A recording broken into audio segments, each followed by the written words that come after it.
Hey everybody, this is Matt and we're at Texas Toast Guitars, and to my left, your right, of course, is my partner in crime, Chris Fesker, and this is a new video series that we're calling 10-Minute Talks.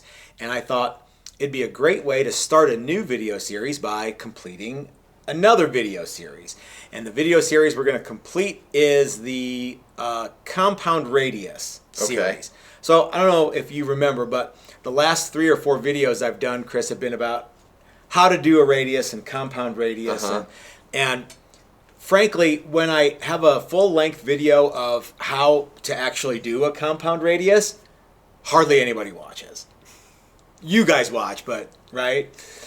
Yeah. So because people are really more interested in hollering at each other on the internet than actually learning anything. Not you guys. But so we thought we would do a video, and I want to call this, So You Think You Want a Compound Radius. What do you think of that? The title? Well, the concept. The concept? Yeah, I think that's a valid concept. When I first heard about compound radiuses, I thought maybe that was something that I was going to want.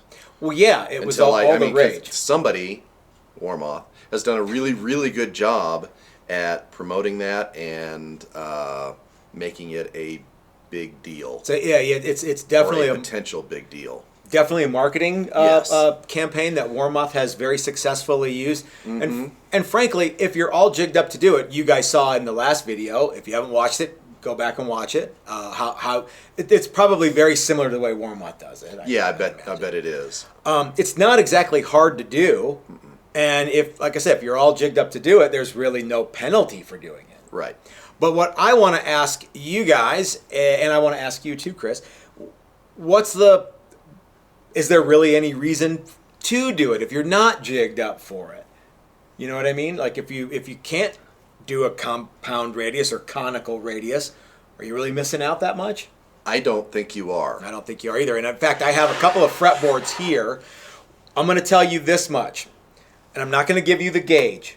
Okay. Yet. Okay, you want me to decide which is which? Now, one of them is, now these are both the fretboards from the video I made last week. Okay. That hardly anybody watched. Okay.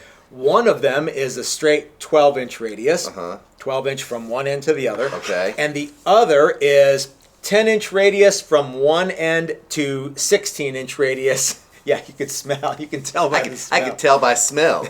So the other is 10-inch at the nut end, and then graduating down to 16-inch radius at the other end. Okay. And without cheating, because I think I could look at them from the end and tell you which is which. Okay. But I think just by going by feel. And frankly, I don't know. I didn't write it down on the on the backs or anything. Oh, okay. So we'll have to check with the gauges. Okay. Well, and I think I just cheated accidentally. But that's okay. That's okay. I'm going to say this is the 16-inch radius board here. Okay. Let's have a look. I'm gonna give you the 12-inch radius.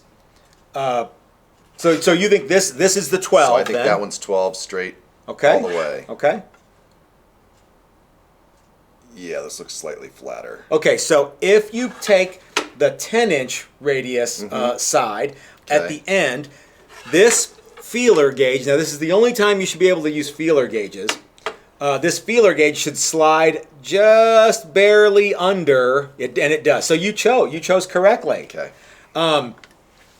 If there were frets and strings on it, do you think you'd be able to tell the difference? No, I don't think so. Okay. One of the funny things is, you have to go all the way down here to be able to tell. Ah, yeah. You can't tell here. So, like, if you were to take the 12 and put it up against the and that's back, actually what I did. Oh, okay, okay. I accidentally did that when it was sitting side by side. Oh, I okay. could tell this was the shorter board. How about that's probably the one that's got that. How about the 12 and 10 side? Could you do it by doing that? Oh. So if you put the 10 to the 12? Yeah.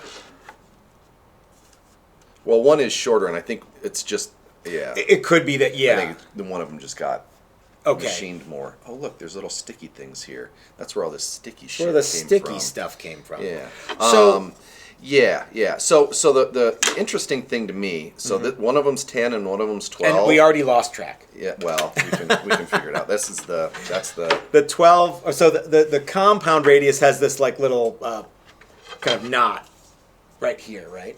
No, the other one does. Oh, okay. This one's 12 all the way. All the way down. 12 Okay. to 12. Okay. This one's 10 to 16. Yeah. The funny thing is here at the nut, it's almost impossible to tell the difference between 10 and 12.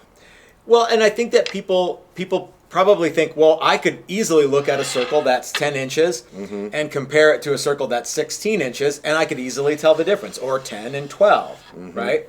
Yes. But we're not looking at the whole circle. No, you're not. You're looking at the most 2 1/4 inches of the top of the circle. I guess I forgot to mention, too, that radius is half the circle. So if you're looking at a circle with a 10-inch radius versus one with a 16-inch radius, now your circles are 20 inches and 32. So you can easily tell the and difference. You're taking the top 2.5 inches of that circle. Or in this instance, the top 1 5/8 even. Yeah. Or 1 end. 11/16. Yeah. Yeah, I see lots of people check radius here. It's a terrible place to check radius because you can't tell. Yeah. You know, the 7 1/4 almost looks right. Almost does, because it really does. Because the space that you're using of that circle is now you're using, tight. 1 5/8 Yeah. of that circle at the top. Yeah. So I think that if you like compound radius or conical radius, then more power to you. But I don't necessarily think you need one. When do you think you really need to have a flatter radius versus a more curved radius? I think if you require really low action and you do a lot of big bending in the wheedly area of the guitar, I think you can. I think a flatter radius helps with that. I'm glad you touched on that. What if you want really low action but you don't bend at all? And one of the things that we learned from the Rocky Mountain Archtop Festival, those guys don't play bends. No, you're not allowed to. A guy actually comes around with a stick and whacks you if you play a bend. They don't do that, but they do. They just don't bend. No, they don't bend. Then it doesn't really matter.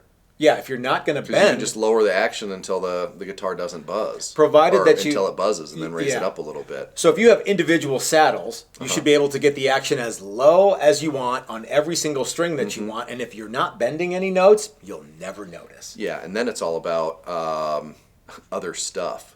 Truss rod and neck flatness, fingerboard flatness, and proper fret care. But I think that people think that if you have a conical radius fretboard, you can get the lowest action possible. Hogwash. Yeah, I don't think that. I know that's not true. Yeah. So if you get as low, the action's only going to be able to be so low, and having a different radius here is not going to affect the action here. That's right. So if you don't bend, you can pretty much choose whatever radius that you want, and you'll never notice. Right. If you do bend, if you have a flatter radius, you'll never notice. So what about the people that say, I like to play chords on a more radiused fretboard? I would say to them, also hogwash. Yes. Yeah. Now, if my hand works really good. Yeah, Bends, it's able to. I can make it completely flat. There's a lot of chords where you are kind of playing flat. Yeah. I think that we have a lot of people though who are going to watch this video and say they're gonna do this. I have a compound and I think it's the lowest action and blah blah blah blah blah, and they'll spout a bunch of theoretical nonsense.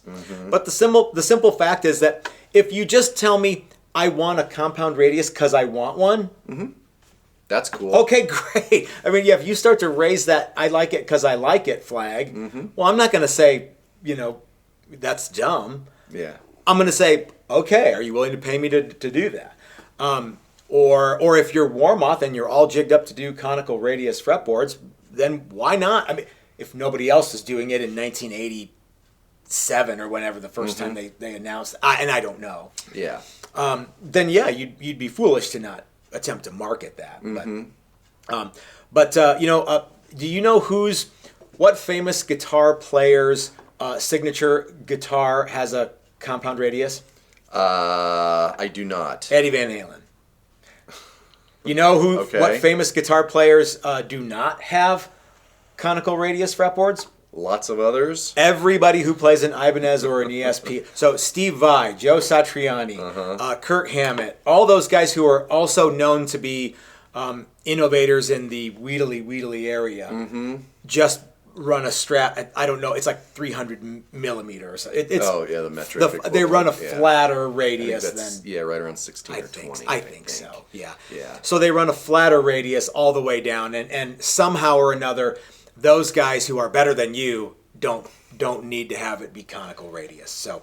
Anyway. And there's the fun video of watching Joe Satriani play Joe Satriani licks on a vintage I forgot about that. Junior or special or whatever it was. Yeah, and somehow he still sounds like Joe Satriani.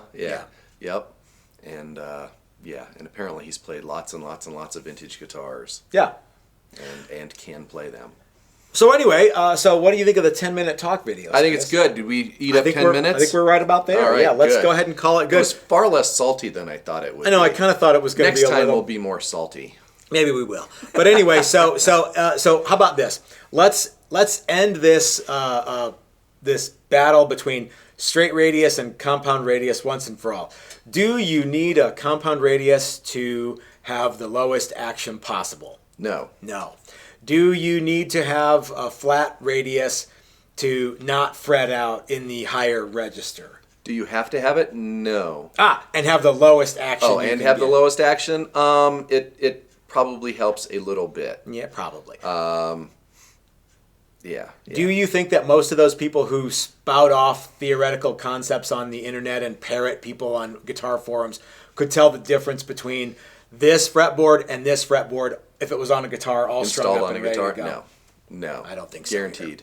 I think people think they can. I think people think it's a much bigger difference. As we proved, it's a 16th. No, or 16,000. 16,000. Yeah. I was getting my lips around the actual measurement. Yeah. That is a G string. And that's at the most at the maximum deviation point. Yeah. So remember that, guys, that your E string and your B string and your E string and your A string probably won't be any different on a conical radius versus a straight 10 or straight 12. Mm-hmm. You know what I mean? Yeah. And if you want to really fully take advantage of a conical radius, I think someone sent me a thing that said Jackson uses 12 to 10. Why not 10 to 16? Or I'm sorry, 12 to 16. Why not go 10 to 16 or 5 to 16 or 5 degree to dead flat? I mean, like, why not really make it a thing? Yeah. Because I think people would probably revolt. So that should wrap it up for... I think it would start looking funny, too. I think it would, from the side of the neck. And I think that's actually one of the reasons that the conical radius How is much... a thing. I bet you the 12-inch radius... the 12-inch feeler gauge will not fit under a 16 on a 12. Although you'd have to do it from the side. Yeah, it won't even go in. No. It's such a tiny amount. I'm even holding it up for you a little bit. Yeah, it still won't go. So it's minuscule. So on a 12 to 16, I think you're buying marketing, and that's cool. But you're not getting something that's entirely necessary. I don't think it will change the way you play the guitar at all. It won't change the way I play, that's for sure. Well, yeah.